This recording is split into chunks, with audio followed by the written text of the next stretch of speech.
Hello， 大家好。最近大家的争议都比较大，大家都说为什么我们要去改造我们租的房子，而不是改造我们自己的房子？而且我们自己的房子这个院子很乱，这些石头也不安全什么的，为什么不先把自己的房子给硬化？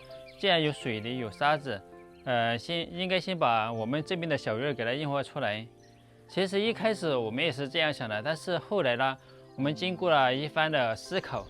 因为我们现在老房子这边是要整体做规划的，不是我们想做什么就做什么。这里弄一个楼梯，那里硬化一块，到时候又会做的四不像。我们现在想的就是，我们这个房子要做，那就得整体做，而不是今天做这里，明天做那里。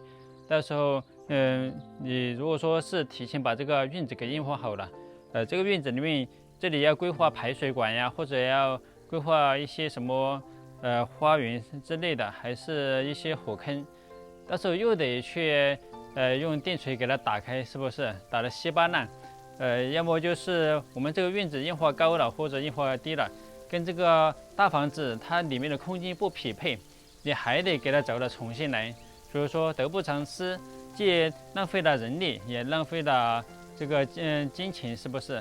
所以说我们这边能不去动就尽量不要去动。为什么我们要去改造我们租的房子呢？大家都知道，我们在这里已经生活了好几年了。在我们动工之前我们必须要把我们租的房子给改造出来。虽然房子是别人的，但生活是自己的。因为我们老房子这边有很多的生活物资，冰箱呀、一些厨具，还有这些烤火炉之类的，我们都必须得拿到那边去。不可能就是那个烂房子、毛坯房漏雨的状态，我们要把这些东西搬回去，是不是？上一次大家也知道，我们这里下了几天的大雨，然后这屋里面像大水，像涨水一样，那个水都已经淹没了，大概有10公分的这个深度。所以说这些东西如果说不改造好的话，你搬过去放在里面也会弄坏。所以说我们现在主要的工作就是把我们租的房子给它改造好，改造好我们才能安安心心的改造我们的大房子。我们大房子该拆的地方要把它拆掉。有的朋友就说你改造房子，怎么会影响到里面放的东西呢？可能大家不知道，我们这个房子虽然我们当初用那个楼板做了阁楼，但是阁楼全都要拆掉的，那个阁楼是不能用了。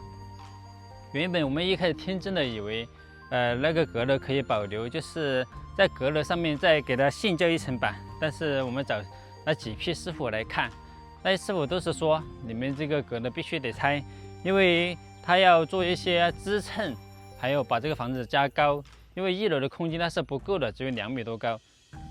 按照现在师傅他的标准来做，2楼至少要达到3.6米至4米才可以。我相信所有关注我们的朋友都知道，我们到这里来已经几年了。很多人都说你们不通度的时候不改造房子能理解，现在通度了为什么还不改造？其实我们改造房子我们也很急，但是现在年关将至，一要过年，二要帮忙。我们这边的人情世故很重，一到要过年的时候就各家各户要娶媳妇儿，要嫁女儿，你总得去帮忙是吧？你不去帮忙，别人要去帮忙吧。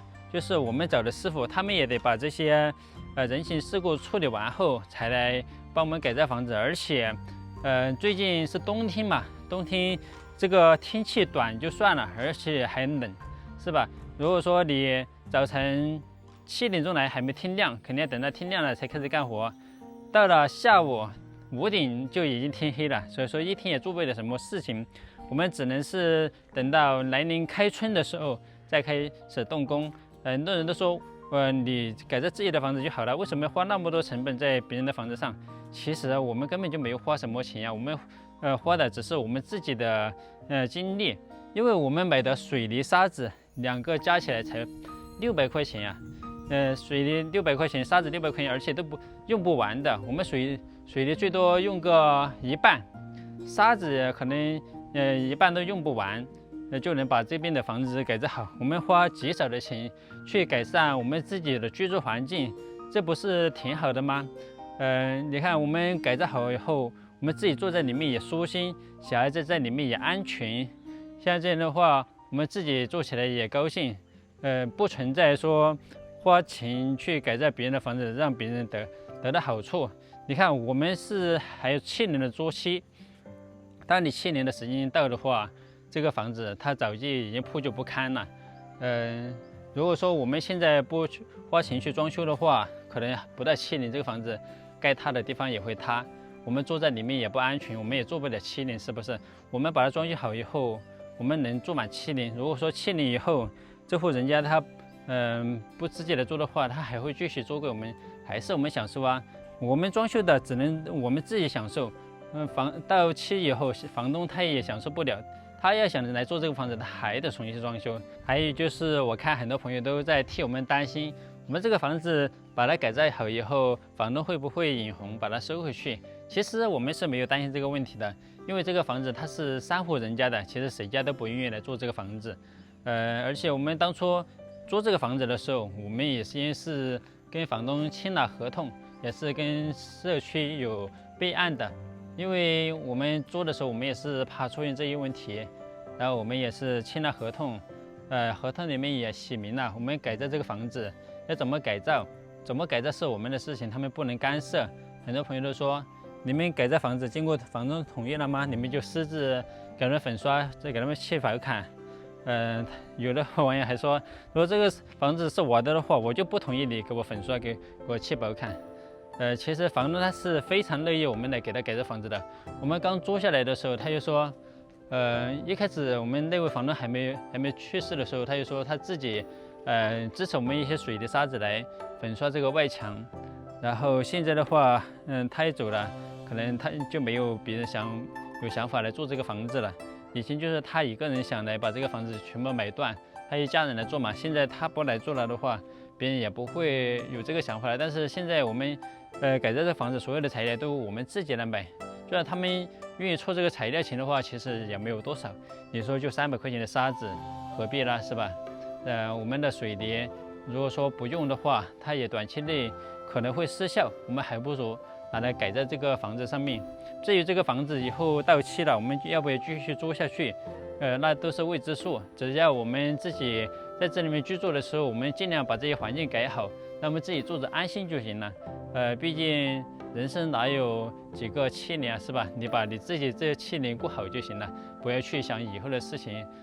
房东他们即使以后要来做的话，那也只是一个很破很旧的房子了。他们现在人们都希望房子会有更好的环境，他们想来做，他们也会重新装修的。我们其实装修的东西他们都是用不上。其实大家完全不用担心，我们这个房子改造好以后，房东会提前收回去。因为我们当初写合同的时候，里面就注明了一条，就是如果说房东违约的话，他要提前让我们退租，他就得赔我们3000块钱的10倍赔偿，还得赔偿我们的装修费。所以说这些完全是不用担心的，因为他也不想来冒这个险，因为这是3户人家的事情嘛，有1户人家不同意的话，他们都没办法把这个房子拿回去的。感谢大家对我们一直以来的支持与关心。这个房子呢，我们主要就是为了改善自己的生活环境，我们就是想把这个保坎给它砌好，做上护栏，然后把每个房间都粉刷得漂漂亮亮。这样我们改造房子的时候，我们自己住在里面也舒服。大家看这面墙壁就是我们粉刷出来的效果，跟没有粉刷的时候是不是看起来好多了？如果说不粉刷的话，感觉就是摇摇欲坠。现在粉刷了，它就已经给它产生一层保护层了，